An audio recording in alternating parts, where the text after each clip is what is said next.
Hello? Um, let's see here.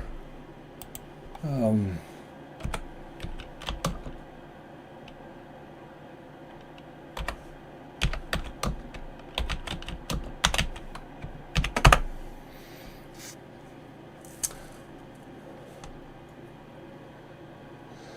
okay, I apologize for any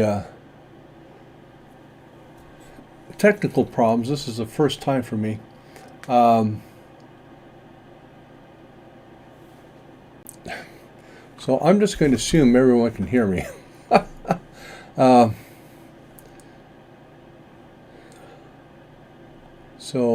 Let's see here. I'm hoping I can be heard.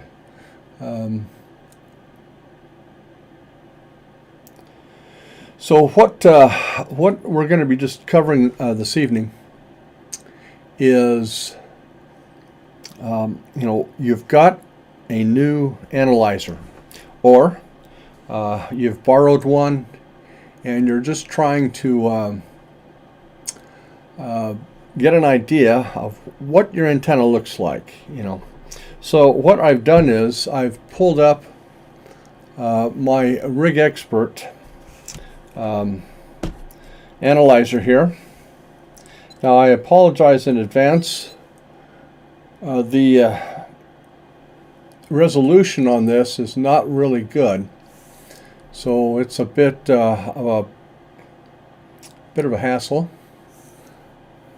So thank you, Chuck. So I can kind of see the chat screen, and and there's a little bit of a latency. I'll try not to get ahead of myself. If you have questions, please post them to the chat, and I will do my best to answer those in a timely fashion.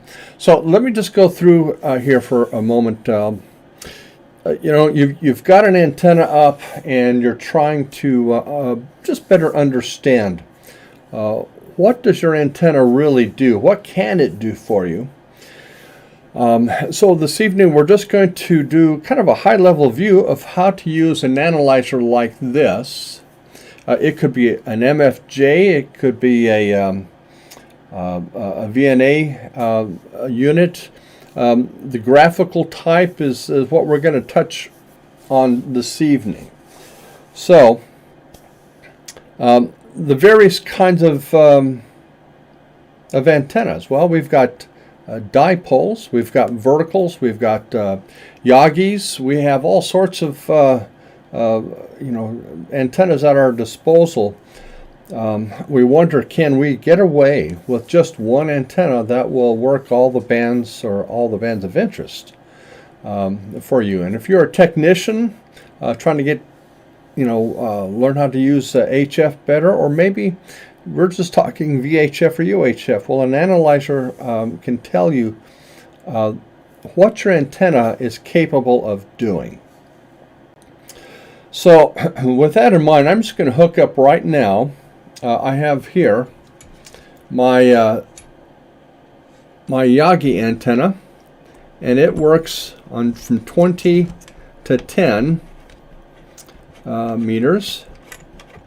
So I'm just connecting that right now, and I'll try to make sure that you can see this. It looks like my stream is almost caught up with okay, so let's do this first. In this particular case, let me zoom in a little bit. Unfortunately, the resolution, or the focus on this is not that great, and I apologize for that. If I can justify purchasing a more expensive camcorder, I will do that. So anyway, first we're going to do is we're going to establish what frequency are we interested in. Well, so I'm interested in 14 megahertz. In this case, I need to set the center frequency, so I'm going to choose 22 megahertz, and then I'm going to look at let's say 12 megahertz above and below. So let's go over here, starting at 22, we'll put in 12 megahertz, above that and below that. I'm going to accept that. I'm going to hit, let's go into SWR chart. And as you can see, we've got some frequencies of interest already there. So if I hit scan, what we see here, and I'll just, let me point with the my fancy pointing device. If right here, in fact, I'll move the screen over.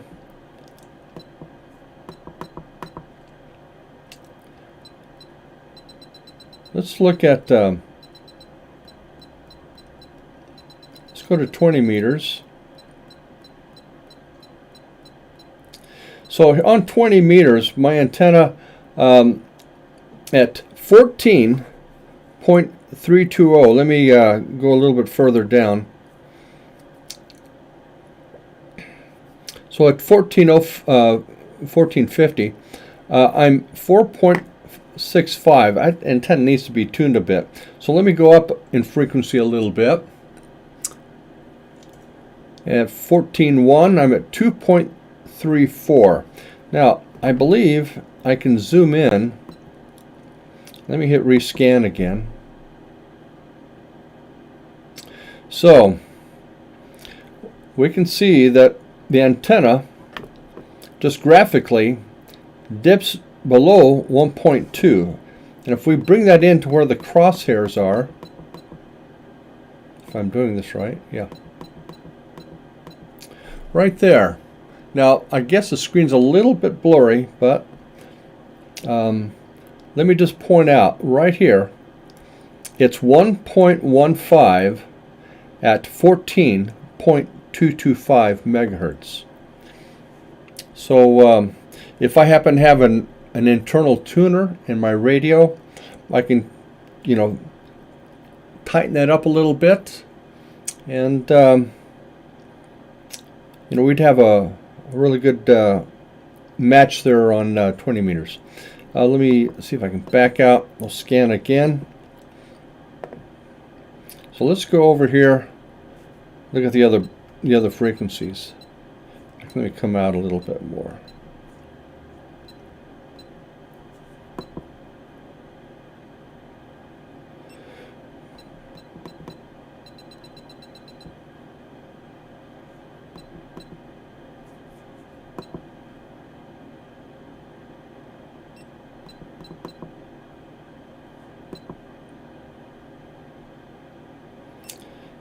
Okay.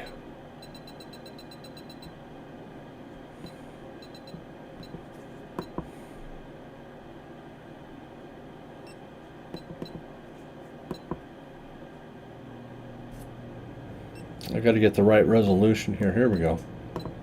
All right. So on 17 meters, we've got a fairly good match at 1.43 at 18.160. Again, an internal tuner would come in handy if you're that concerned. So if we go up to 15 meters, you see our lowest match on 15 meters is at 21.160, and you can do that easily without any kind of a any type of tuner. Moving along,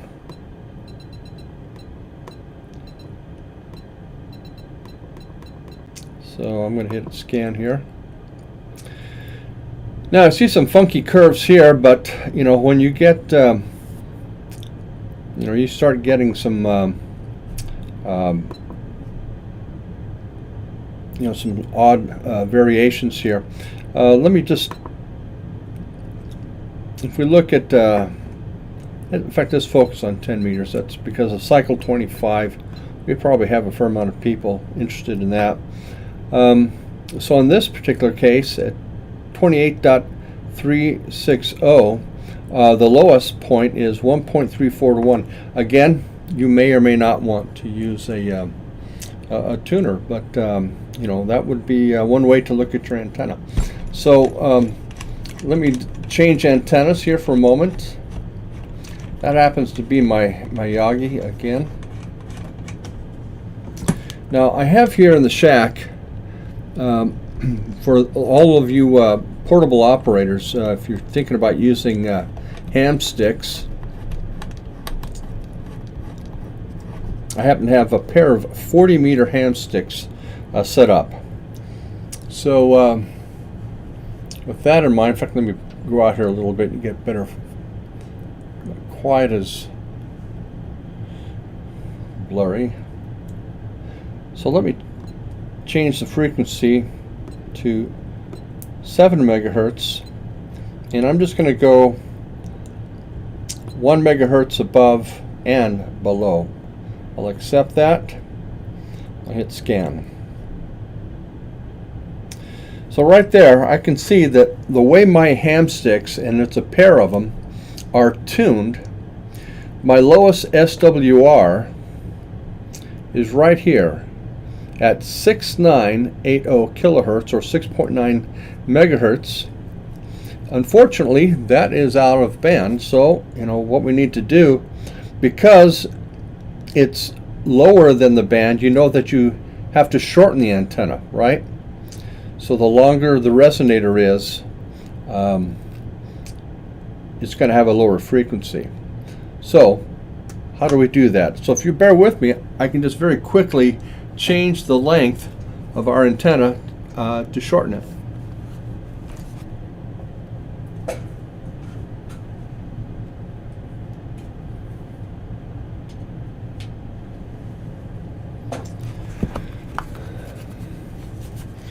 Alright, now if I've done this correctly, I'm going to rescan. Kind of keep your eyes on where this is at. It was right here. So if I hit scan again, there we go. Now, we're now right in the band, and it looks like for most of 40 meters, we're pretty close to 2 to 1. Between these frequencies here and here, we're less than 2 to 1. Now, where this cursor is right now, it's 4.21 megahertz. I'm sorry, 4.21 SWR.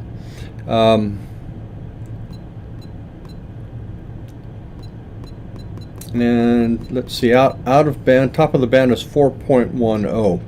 So there's something you can do with it's a 50 ohm load. The Yagi was a 50 ohm load, and we just had to adjust the length.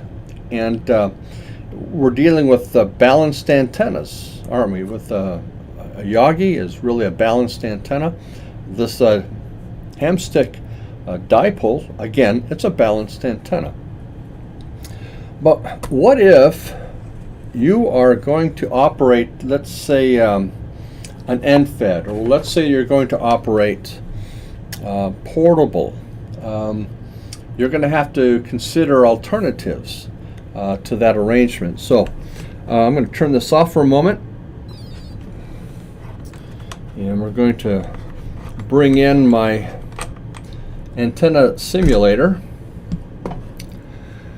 So if you're dealing with, let's say, an end-fed antenna, is an end-fed antenna 50 ohms? No. An end-fed antenna could be very high impedance, as much as 2,500 ohms, 3,000 ohms. There's some other factors in there, but if you're running an end-fed antenna, you need something that will bring it down closer within the range of your tuner. Now, what I have here is my, I call it my dummy load antenna. It happens to consist of a series of resistors that add up to approximately 2,500 ohms. Now, we're going to assume ideally here we don't have any stray capacitance or stray inductance. I just want to demonstrate for you how you can leverage a transformer. In this case, it's going to be an Unin. Now, I have got here a 49-to-1 Unin. Let's open that up. I've taken the screws out. So what we have here, it's a single core, and it's been wound such that these windings end up being 49 to 1. Even though we're looking for 50 to 1, it's most convenient to work with this this build right here, because you can get the square of 7. We have 2 windings here and a total of 14 windings. So 14 divided by 2 is 7. 7 squared is 49. So we have a 49 to 1 Unin. And if your end-fed antenna happens to have an impedance as high as the one that we're talking about here, then you need to have something like this. Now, so let me wire this in. I'm just going to connect that to the antenna connector here. We're not going to use a hanger, of course. And the radio, the tuner, I'm sorry, well, your tuner would go here. This would be the analyzer, and this is the other side of the Unin, is the ground. So bear with me just a moment as I get this connected.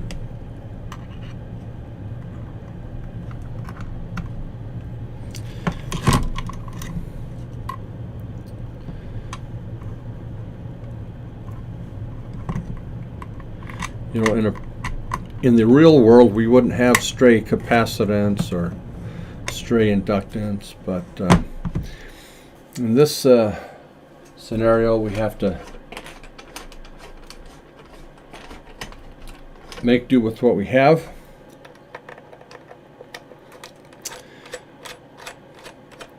I think that we would call this idealized. In school, that's what my professors would say, an idealized RF load. Okay. Now, an end-fed antenna can be, and let me draw a distinction here. You have end-fed half-wave, EWHW, or I guess it's EFHW, end-fed half-wave. And if you have a perfect half-wave on a particular band that you're going to operate, you would cut it. In the case of a 40-meter antenna, it's going to be from one end to the other approximately 63 feet. We automatically think, well, that's going to be 50 ohms. Well, no, it's not. It's still going to be quite high. You still have to use some type of transformer. And that's where, if you were to put your analyzer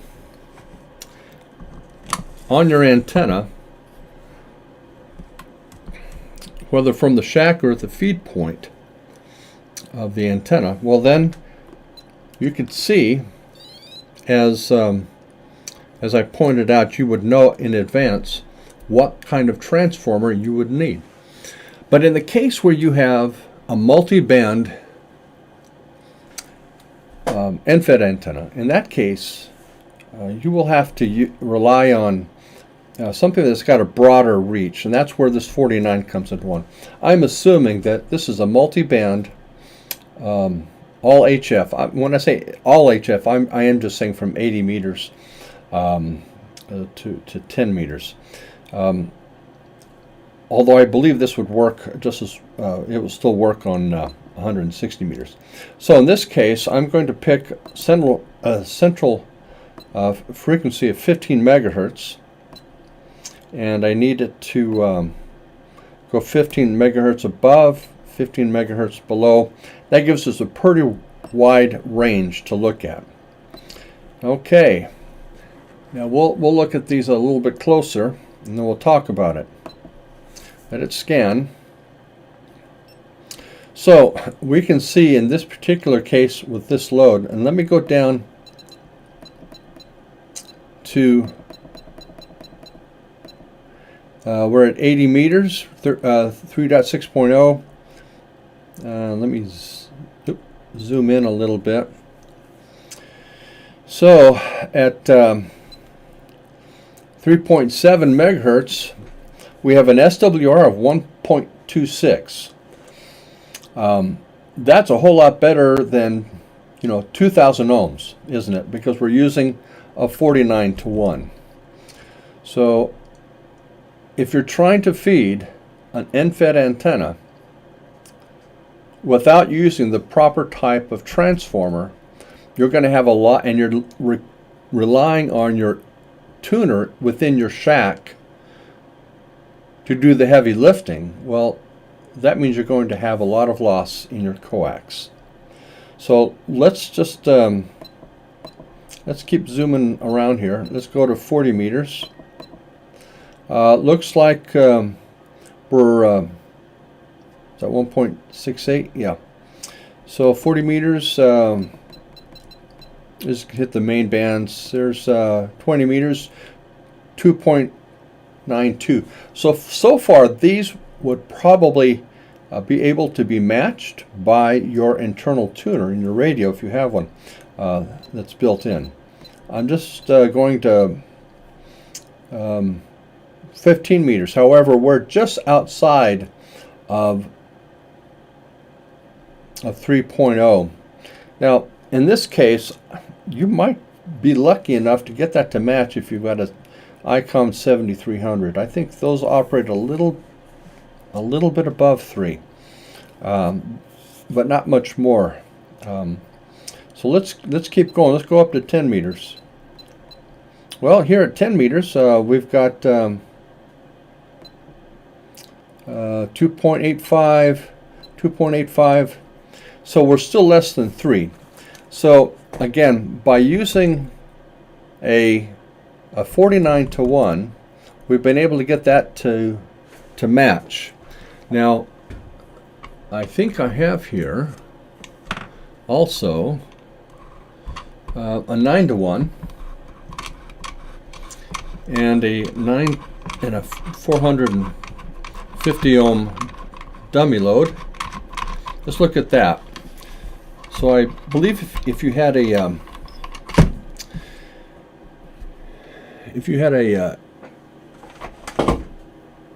end-fed half wave, you're probably going to be dealing with a much lower ratio. And if I can find what I did with it.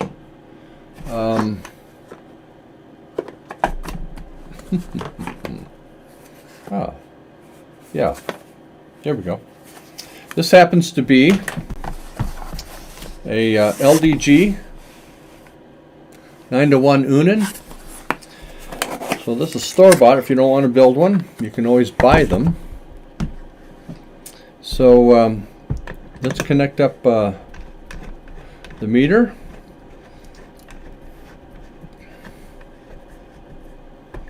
And I'm going to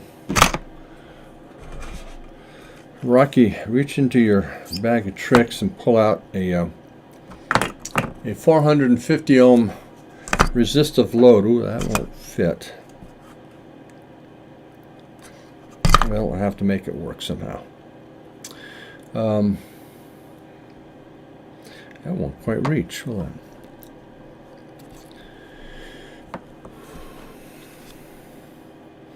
I apologize for this. Well, let me just explain. I can't get those leads to made up with those terminals. So let me just explain. Pretty much in the same vein. If you've got a half wave end fed, let's say for 40 meters, then you're going to be closer to 450 to 500 ohms, maybe 600 ohms. And in that case, using a transformer like this, again, would allow you to use an internal tuner. without having to buy a more expensive external tuner, let's say. Now let's look at one other thing here.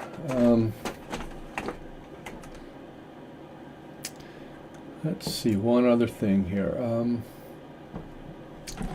I have here, this is a DX Engineering. This one's several years old actually, and they don't make this particular one. They've actually, I think they've added a core, and it's a little bit bigger box. But in this case, this is a 4-to-1, and my dummy load is purely resistive. I've got 200 ohms here, pure resistance there. And again, if depending on what kind of antenna that you're using, will dictate what kind of transformer you'll want to use. So let me put the screen within view. Okay, so we're going to stick with 15 center frequency and go with 15 megahertz above and below.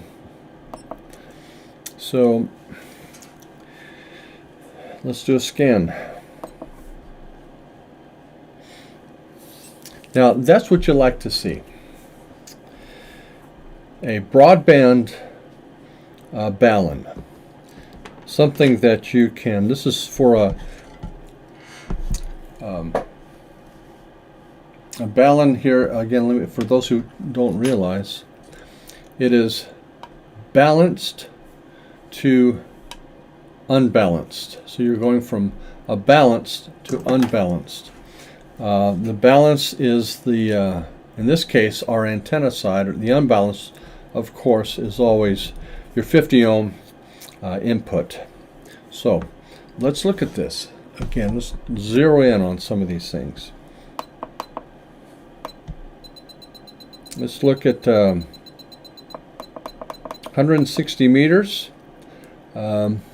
This will handle it. It looks like that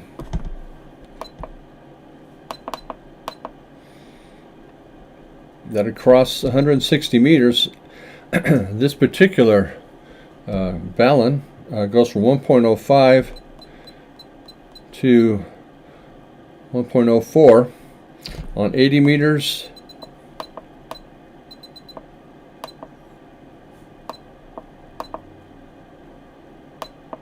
It looks like it's just above 1.03 across the entire 80 meter band.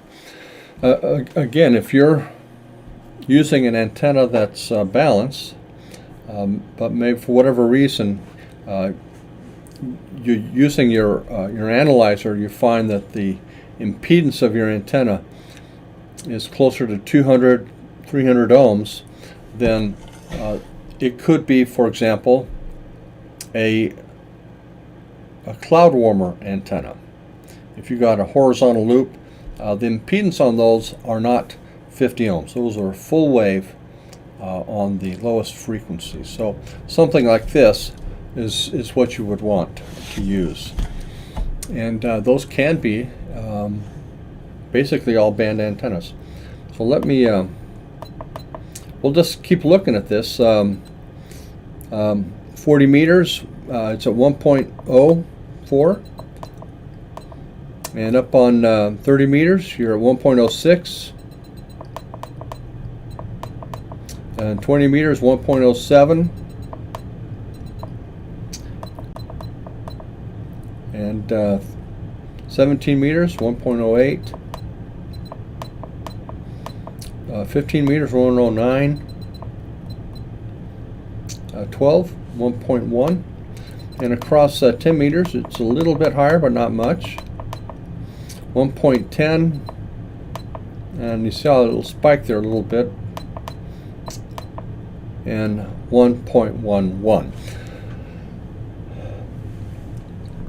If your antenna was showing you the graph that we just saw, you could probably operate without a tuner at all. It is somewhat idealized, may not be real world realistic, but again, you're not having to buy really expensive equipment to make that work for you. For anyone who's interested, if you have a question you want to pose, I am glancing up once in a while to the screen here, and I can respond to questions. Now, for those who were paying attention to the contest, the 2-meter contest, I had mentioned that I was going to donate to the high score mobile driver a 50 ohm choke. It's a 1-to-1 choke. It's a common mode choke, and I had already done the specs on this one. This one, the highest SWR is 1.7 to 1, from 1 megahertz all the way to 30 megahertz.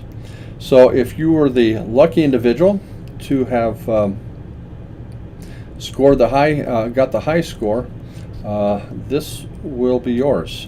It's pretty much weatherproofed. It's got the vents on the bottom, which is what you want to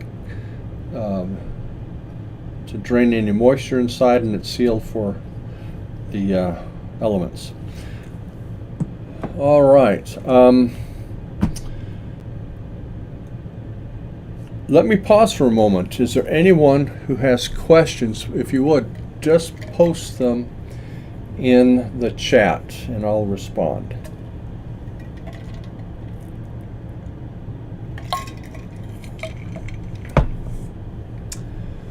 Okay, I'm not seeing anything just yet. I hope that you've seen here today some things that you can do with an analyzer. Again, if you have an MFJ analyzer, it won't show you the things that we've seen graphically here today. In fact, let me put something back up here.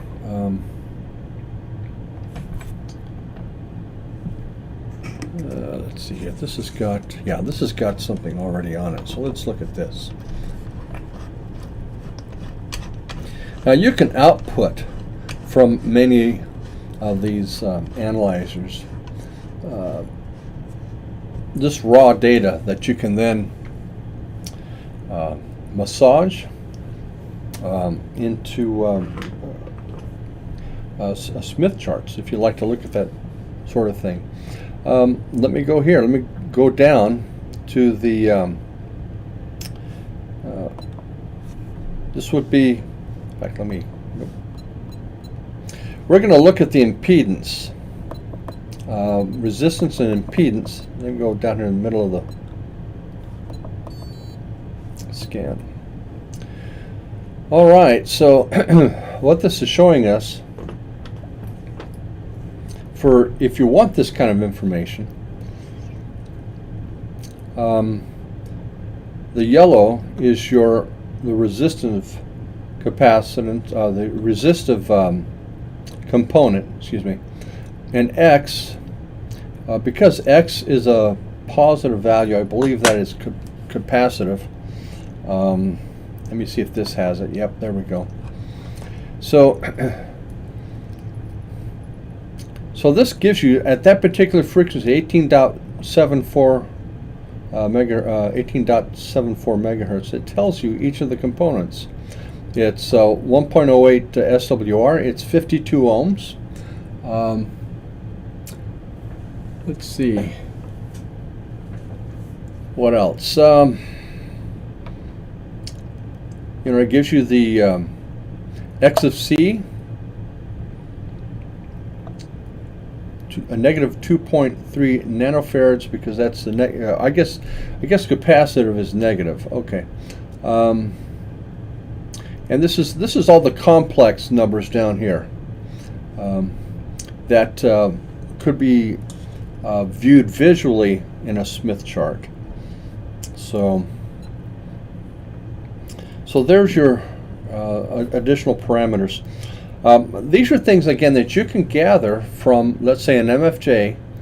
If you take the time to go across all of your frequencies of interest and pull those numbers off of the meter. I happen to like using this one. I have both. I like using this one because it just gives you everything all at once.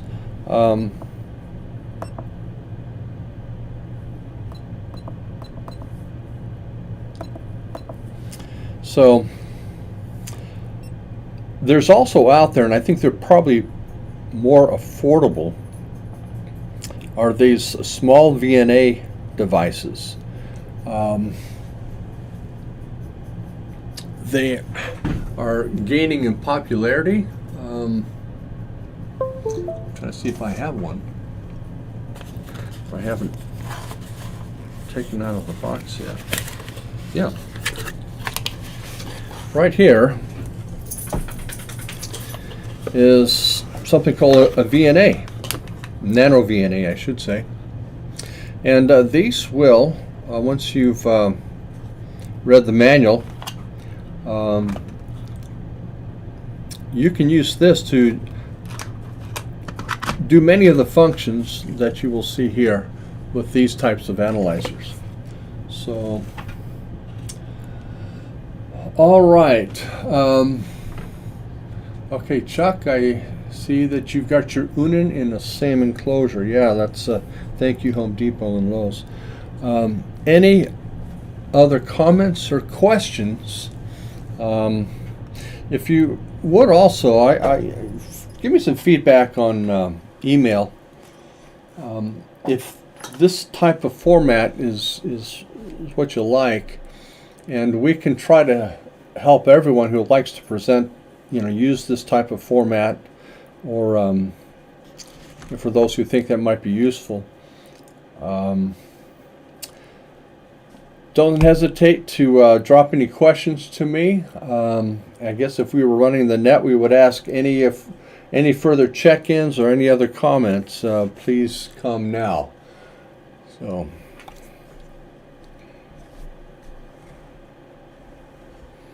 Okay.